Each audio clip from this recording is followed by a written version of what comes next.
کیا حمیرہ اصغر کا قتل کر دیا گیا ہے؟ حمیرہ اصغر کی پوسٹ مارٹم رپورٹ کس نے تبدیل کی ہیں؟ کیا ان کی دوست کائنات شاہ کے لگائے گئے الزامات سچ ثابت ہو رہے ہیں؟ حمیرہ اصغر کے موبائل سے ویڈیوز کس نے ڈیلیٹ کی؟ ان کی ڈائری کے اندر موجود ڈیٹے نے سب کو کیوں حیران کر دیا ہے؟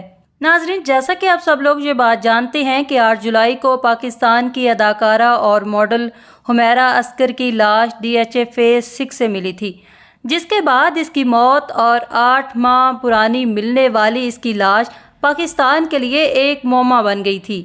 ابتدائی تحقیقات پر یہی کہا جا رہا تھا کہ جیسے حمیرہ اصغر کی موت طبیعی نہیں بلکہ اس کا قتل کیا گیا ہو، جس پر شوبز کے لوگوں نے کہا تھا کہ حمیرہ اصغر کی موت پر مزید تحقیقات ہونی چاہیے تاکہ حمیرہ اصغر کو انصاف مل سکے۔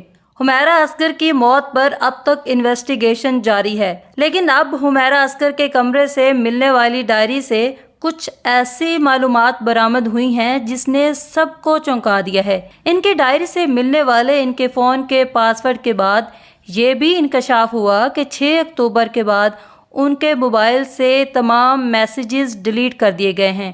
ڈائری کے مطابق حمیرہ اصغر کے پاس 2 اینڈرائیڈ فون اور 1 آئی فون تھا، لیکن پولیس کو وہاں پر موجود اشیاء میں سے ان کے 2 اینڈرائیڈ فون ملے ہیں جبکہ آئی فون بھی غائب تھا۔ ان کی ڈائری سے یہ بھی پتہ چلا کہ حمیرہ اصغر کے پاس 3 واٹس ایپ اکاؤنٹ تھے۔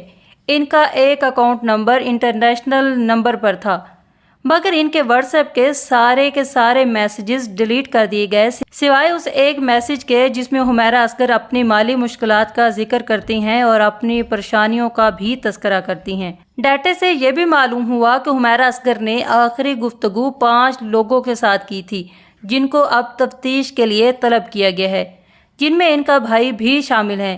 ان کے میسیجز سے یہ بھی پتہ چلتا ہے کہ حمیرہ اصغر کی موت 6 سے 7 اکتوبر کو ہوئی تھی، جبکہ حمیرہ اصغر کے ٹیکسی ڈرائیور کا کہنا ہے کہ حمیرہ اصغر جب بھی کہیں باہر جاتی تھی تو ان کو دیکھ کر ایسا لگتا تھا کہ جیسے حمیرہ اصغر کو کسی سے خطرہ ہو، کیونکہ وہ گاڑی سے فوراً نہیں اترتی تھی بلکہ تھوڑی دیر کے لیے رکتی تھی اور ارد گرد کے ماحول کا جائزہ لیتی تھی اور اس کے بعد ہی وہ گاڑی سے اترتی تھی۔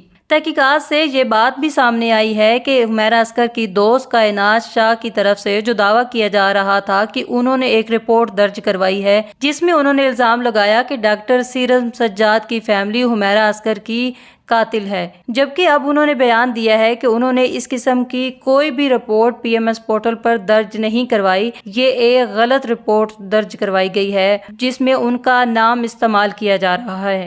ان کا اس بات سے کوئی تعلق نہیں اور نہ ہی وہ ڈاکٹر سیرم سجاد کی فیملی کو جانتی ہے۔ آپ لوگ اس حوالے سے کیا کہنا چاہیں گے؟ کمنٹ سیکشن میں لازمی بتائیے گا۔